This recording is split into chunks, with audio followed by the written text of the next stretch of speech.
Welcome to another edition of the Southbank Investment Bulletin. Well, I thought I would kick off this week and look at the equal weighted S&P 500 versus the S&P 500 itself, because one of the most defining characteristics of the market over the course of the last year has been the spectacular outperformance of the Magnificent Seven, or what were previously regarded as the Fang Man plus Tesla shares. Now, Netflix is no longer part of that, but Netflix actually had a really strong performance last week, so maybe they would wish that it was still 8 instead of 7 companies. Personally, I regard that as one of the biggest examples of how capitalism trends towards consolidation, where the larger companies eventually overcome and take over the weaker companies. And we saw a good example of that with Microsoft overcoming and taking over Activision Blizzard. But I think we can see very clearly here that the equal weight index has been massively underperforming the S&P 500 since the beginning of this year. And that is entirely down to the clear outperformance of those 7 companies. So there's 2 ways of looking at it. One is that the breadth of the market is deteriorating sharply. Now, it is usually when the breadth of the market has decreased that you get subpar performance from stocks. And when the breadth of the market begins to increase from a deeply oversold condition where a lot of companies have been underperforming, well, then that's when you get surprises on the upside, because lots of companies have the potential to rebound. So we are approaching an important area on this relative chart here, because it's approaching the region of the lows from back in 2020. But then let's also start to consider that we're still in an environment where there's a lot of tightening that's gone on, with interest rates that have gone up, with central banks that are containing the liquidity that they're willing to put into the market, and in fact reducing the size of their respective balance sheets. And then I think it's also particularly important here that there are 2 important sectors that are underperforming. The first are small caps and mid caps, and this is not simply a US phenomenon. So this is the Russell 2000. It's a small cap index, and it's on the cusp of breaking on the downside. Then when we look at the FTSE 250, again a mid-cap index, much more representative of what's happening in the UK economy than the FTSE 100 is, and it has broken on the downside, and it is now approaching the lows from back in 2022. The vaunted Mittelstand, or the mid-cap DAX index in Germany, has a very similar trajectory and is breaking on the downside. So we have the mid-cap and small-cap sectors that are really under pressure here from higher interest rates, less availability of liquidity. And then let's contrast that with the stellar performance of Nvidia, for example. But then let's just consider that Nvidia went from 100 to 500 in little more than a year, or perhaps most correctly, in little less than a year. Now it does look susceptible to a really quite significant retracement of that, and the downward dynamics that we've seen over the last 2 months are starting to look quite large relative to any kind of downward move we've had over the course of the last year. In fact, we have to go back to the peaks in 2021 and early 22 to see downward moves similar to what we've seen here. Then Tesla, which is one of the most favored vehicles for speculation, was also down heavily last week. And that was on the back of the fact that they are going to start making deliveries of Cybertrucks at the end of November, but they don't anticipate making any money from them until about 2025.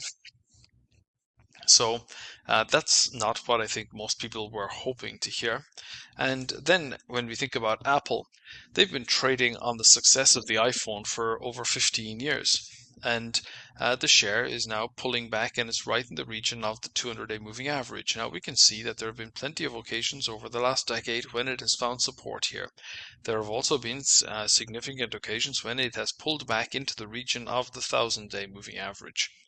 And this is the do or die moment. It could easily fall by $40 if it fails to find support in this area. And the demand for the iPhone 15 has been fairly tepid in China. There has been these overheating issues with the batteries. And then also I've seen several people online that are complaining about the screens getting burned. That if you leave an image on the screen for too long, it just gets burned onto the screen. You can't get rid of it. Now, that's not something that people want to spend $1,000 on a phone and experience those kind of problems are really going to tolerate. And obviously, then there is the clear risk that with geopolitical tensions between the USA and China starting to ramp up again, well, how long is it that Apple is going to be able to avoid censure from the Chinese government? So I think that we are heading into a more difficult trading environment. So that has to be then contrasted with what's going on in the precious metal markets. Gold prices rallied very strongly over the last 2 weeks from $1,800 to $2,000, and now we're seeing a little bit of a pause coming in here, particularly as it's the upper side of the 3-year range. But this was a very emphatic rebound. It wouldn't be surprising to see some pause and consolidation. And after that, we could easily see a break on the upside. Now, when we think about what's happening in the oil market, the oil price looked like it was going to break lower at the beginning of this year, and it has subsequently rebounded.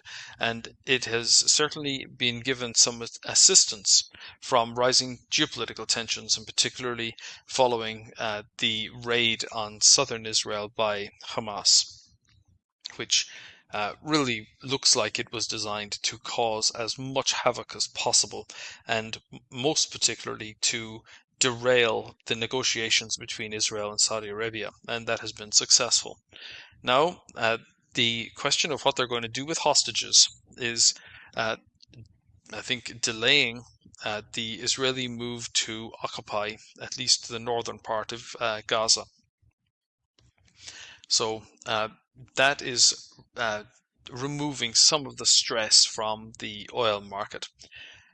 But we're talking about an exceptionally volatile environment. So I think unless we're seeing clear downward dynamics similar to the kinds of moves we had right at the beginning of the month, then I think we can continue to give the benefit of the doubt to the upside.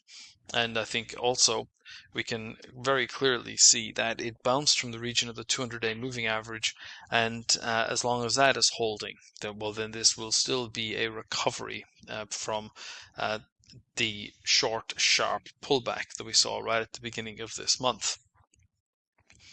When we have rising interest rates, if we were to then have a spike in energy prices, then there would be the real potential that we would be looking at a global recession. So this is a particularly important point to pay attention to.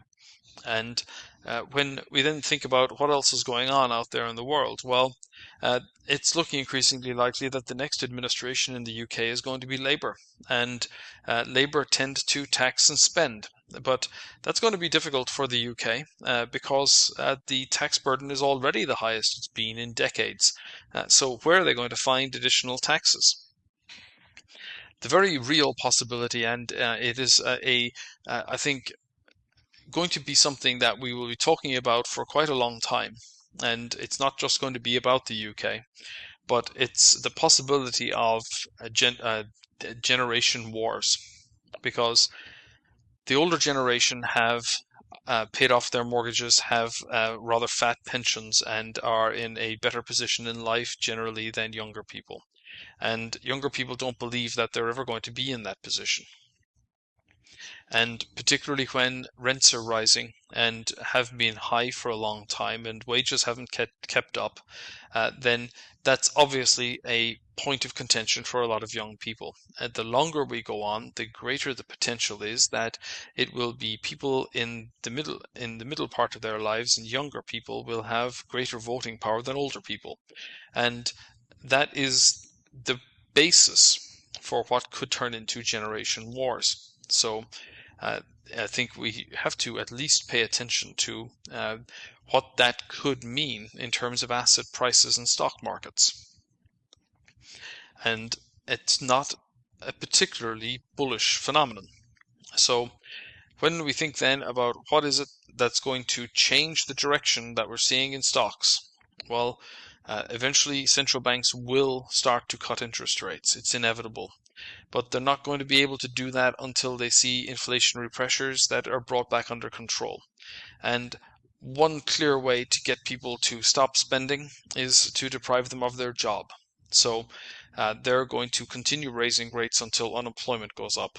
And that will have an impact on spending. And then prices will come down, and we are likely to have a deflationary shock. And then central banks will rush to cut interest rates. And then favorite sectors, those I think most particularly that can grow their dividends faster than the rate of inflation, those are the ones that are likely to benefit most in the aftermath. And I think that with that, I'll leave you for the week, and I'll wish all the best to all of you.